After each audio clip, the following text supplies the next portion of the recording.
So my theory is Conor McGregor. I think it's around the Floyd Mayweather. Did you ever watch Rocky 3, where he fights Clubber Lang?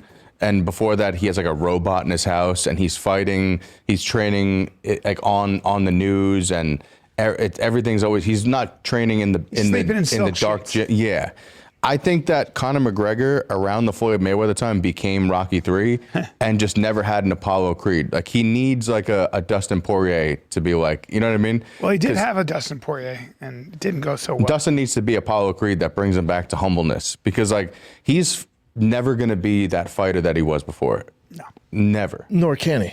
Yeah, and I think him going against Max is a fucking nightmare for him, because, yeah, it's good because he's not going to get crushed. He obviously didn't want to come in and fight a wrestler.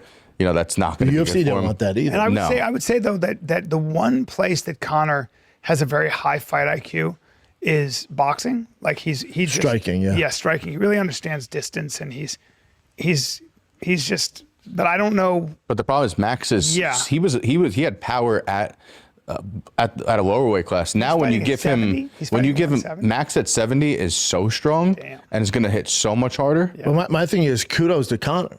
So it's not like, you know, Nate came back and he fought Mike Perry, you know, or he fought Jake Paul in boxing, and he did Jorge Masvidal. Conor's been off what, 5 years, 6 years now. Yeah. 6 years, 5. And there's no warm-ups. The UFC went, here's Max Holloway. Now, some of you are going... remember his last fight. But also, some of you are going, but Max Holloway lost to Charles Oliveira.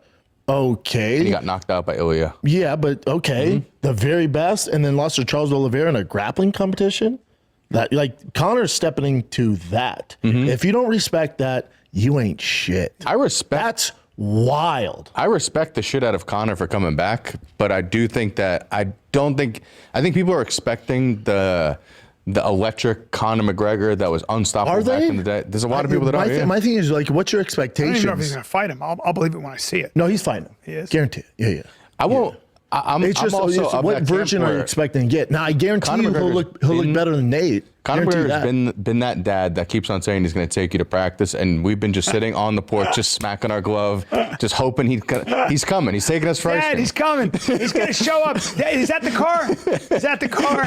Yeah, but what's different is, remember, he's coming off a horrific leg injury. Yeah. And then also, when he was fighting, there's the pay-per-view model, so he's making more money than anybody's ever been paid in the UFC. So coming off a leg injury, the business model has changed. His contract, his 6-fight deal, was based off pay-per-views. Mm-hmm. So they had to figure that out. He has to figure out his leg injury. So there's a lot that goes into it, man. So people are like, oh yeah, he's never fighting.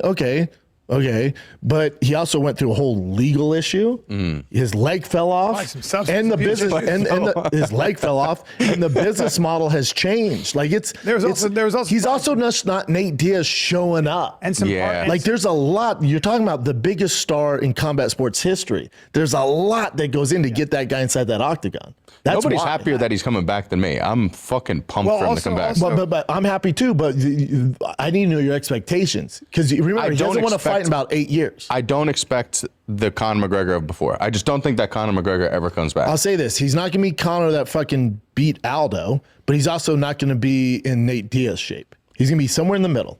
If he comes back and fights at least to the level he fought at Cowboy Cerrone, tough fight, man. Like when he came in against Cowboy, I'd be happy if he comes back at that level. That's a high level. Mm-hmm. That's a very high level. That's a mentally different level. You know, he's been through a lot, and he's been through even, I would suggest, there are other extracurricular and just not hungry extracurricular activities, but mainly like Rocky 1 and 2, he's hungry, right? Yeah. And then once he has the money. Rocky.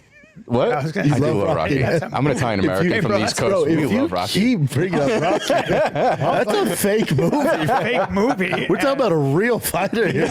I'd like you to not use a movie and an actor as an example. I'm that Eddie Murphy joke in real life. I'm like, hey, dude. He's like, it's like Rocky 1 and 2. And then, man, you kicked us off with Rocky 3, dude. And I let that slide. I let that slide. a metaphor. I get right? it. No, I get it. But please But don't. this is how badass the UFC is, and this is why it's losing different. the energy in my body. I know, but this is how crazy the UFC is. It's like in boxing. Remember, like Joshua took time off. His friends died, stuff like that. Tyson Fury retired, unretired. You get warm up fights and you get paid. Yeah. The UFC has no warm ups No, you ever. do that- you do that no in matter practice. no matter who you are. get your There's ring rust off in the no back. warm ups. Yeah. You don't think nothing against Cowboy, but you don't think Cowboy was kind of like a warm-up-y fight? Bet your warm ups, Donald Cerrone. You know what I'm saying? Like compared to boxing, boxing. Name the guy. look at the name the division. guy Fury fought. Look at the division. Name the guy at Anthony that time. Joshua's fighting. That's a warm up. Correct. I'm not. A well-known name with 60 fights under his belt Donald ain't a Cerrone warm was not a up. warm-up. But Cowboy was already weathered and ready to No, he retire wasn't. at He that was number point. 2. He was ranked number 2. But he was wasn't he planning on retiring at some point in the Yeah, very he was near on future? He's on his way out, but still, that's a my point. killer. Yeah. That's your fucking comeback fight. Yeah. And now you're getting Max Holloway at Max 170. Holloway at Well, Max is that you're just feed. That's. Max Holloway. I mean, who's? But what's Max ranking right now? Is he number 2 or 3? I mean, he's been. no, not coming off that loss. If you're gonna get in a slugfest with, Fake Landau better watch himself or he's going to get gadooshed. I mean, arguing with Bappa over MMA, Connor McGregor. All right, so Schaub kind of smashed him with the Rocky thing. I'm like, why does he keep bringing out Rocky?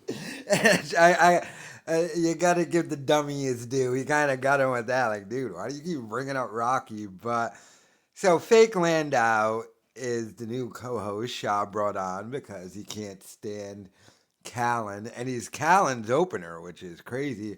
This is like when O&A brought on Jim Norton because they couldn't stand each other. So when they're sitting there with awkward silences because they hate each other and hate doing the show with each other, that's when Fake Landau here is supposed to step in.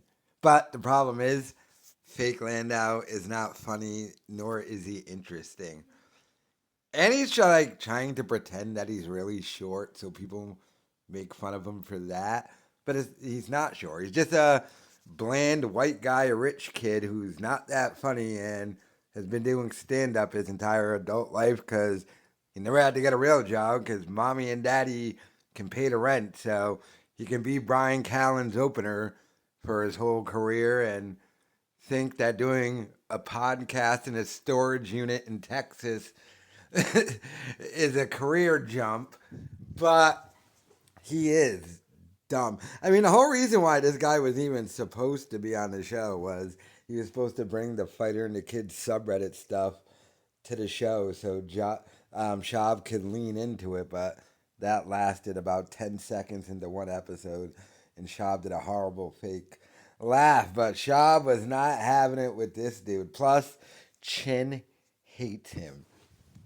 Chin absolutely hates Fake Landau because he sits in on the Schaub show now, which is called the Big Brown Breakdown, and he makes the show go longer because it's not just Schaub talking with Chin or Schaub mainly talking by himself. Now this guy's interjecting every 5 seconds with the same crappy MMA talk, and Chin's just like, shut up, dude. You're making it go longer. That's more I got to edit, and you're making work longer. But, I mean, this guy is terrible. He's not funny or interesting. And he just got beat down verbally by Bappa. But let me know your thoughts in the comments.